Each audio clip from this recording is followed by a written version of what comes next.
adalah lambang si pandai seni, megah menghiasi kepala pria Nusantara. Jika dahulu pemakaiannya dianggap hanya sesuai untuk pertunjukan kebudayaan, raja sehari dan juga dipakai oleh golongan bangsawan. Bukan senang untuk mencari pengarang tanjak yang cukup berseni dan juga mempunyai rahsia tersendiri di sebalik gubahan lipatan itu. Jadi kita bersama seorang pereka dan juga pengarang tanjak, Encik Harry.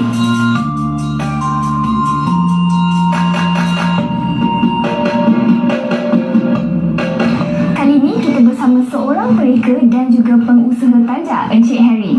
Apa khabar Encik Harry? Alhamdulillah baik, sihat. Alhamdulillah. Baiklah, boleh Encik Harry kongsi dengan kami bagaimana mula lahir minat untuk membuat perniagaan tanjak ni? Peringkat awal masa tu lebih kurang dalam tahun 2005 kita masa tu trend pakai tanjak ni dah mulalah dekat Malaysia. Jadi saya tengok ramai yang pembuat tanjak tapi dia tak ada buat ready made busana. Jadi dalam masa tu saya rasa saya ambil peluang pada trend tersebut. Jadi saya ambil buat kecil-kecilan dulu lah, slow, and then bila makin lama semakin diterima sebab mungkin rezeki saya di peringkat awal.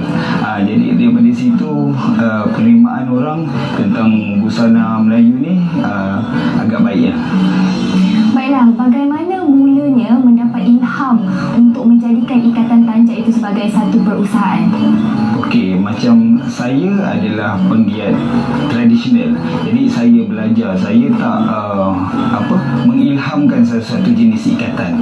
Jadi di mana saya belajar ada guru saya yang bernama Khairul Hafiz, Johan Iskandar, arwah Haji Basni. Jadi itu antara guru-guru saya yang saya belajar ikatan asal. Jadi berapa jenis ikatan tanjak yang pernah dihasilkan oleh Encik Harry? Sejujurnya saya tak pernah kira. Banyak sangat. Tapi ikatan-ikatan yang digunakan ada di Malaysia ni, mana yang saya belajar adalah daripada negeri-negeri yang ada. Contoh Negeri Sembilan, ada Solok Timur, ada Dendam Tak Sudah. Jadi di Perak ada Ayam Mata Kepak, Alang Iskandar, Lang Menyusuk Angin. Jadi di Perlis ada Putera Kayangan, Kedah ada Pucuk Rebungnya, Perak ada Lang Menyusung Angin Pahang, Lang Menyusung Angin Pahang. Banyaklah jenis. Banyak. Macam kalau yang tradisional tu kita ada Taku Tukang Besi, kita ada Nahoda Terung, kita ada Mahkota Alam, lepas tu ada Bugis Tak Balik, ada Anderi Guru Selebu, Anjutan Bingas. Dia banyak. Jadi boleh ke kalau kita nak kembangkan ataupun ubah cara ikatan tanjak tu mengikut kreativiti sendiri? Boleh. Ramai sebenarnya pengikat tanjak yang mengutarakan idea-idea yang baik. Cuma kena berhati-hati dalam memberikan nama. Lebih baik dia hanya dia tahu ini adalah tanjak, ini adalah tengkolok. Sebagai penutup, boleh Encik Harry kongsi sedikit tips ataupun nasihat bagi mereka anak muda di luar sana yang mahu mempelajari seni tanjak ataupun ingin menjadi pengarang tanjak? Untuk menjadi pengarang tanjak, memang semua orang kena mempelajari seni tanjak ini. Wajib. Kalau ikut sekarang, semua kena belajar lah. Memang ada cara-cara mana nak belajar. Jadi pada yang berminat untuk mempelajari seni tanjak ni, boleh macam saya kata tadi, boleh pergi ke page Pendilam untuk ada kelas-kelas dan pergi kepada guru-guru lama. Mana jangan malu untuk belajar.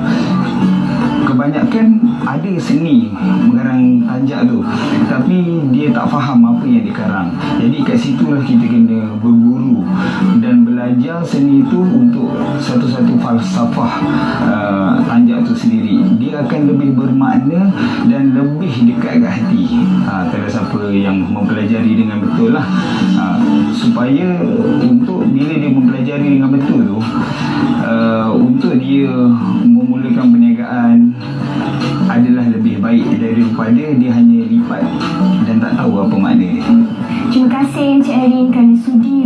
kongsi dengan kami sedikit mengenai seni fashion tanjak. Jadi sebelum kita ke segmen seterusnya, ayo kita jamu mata dengan hasil karya daripada Encik Harry. Setiap lipatan ada rahsia, setiap rahsia ada maksud, setiap maksud ingin memberitahu agar tidak tersalah laku, bicara melulu dan mendapat malu. Halusnya budaya Melayu berbicara dengan karya dan penuh rahsia, menguji kepekaan kita terhadap yang ada dan mengasah pemikiran agar tajam serta celik budaya. Nilai estetikanya luar biasa, dari yang biasa bertukar segar, penuh bergaya dan manis rupa. Dari raja sejati hingga ke raja sehari, ia dipakai dengan penuh hormat. Dia dahulu hanya dalam lipatan sejarah ia tersemat. Kini budaya bertanjak dihidupkan kembali oleh anak muda. Tidak mahu ilmu dan tradisi ditolak-ketik. Jika orang lain megah dengan busananya, kenapa tidak kita? Lambang identiti bangsa yang molek pula rupanya. Padankan dengan apa sahaja, pakaian segar, kemas dan indah menjadi tambah megah. Usah segan ia menghiasi kepala kerana ia sebahagian dari gaya warisan ibunda.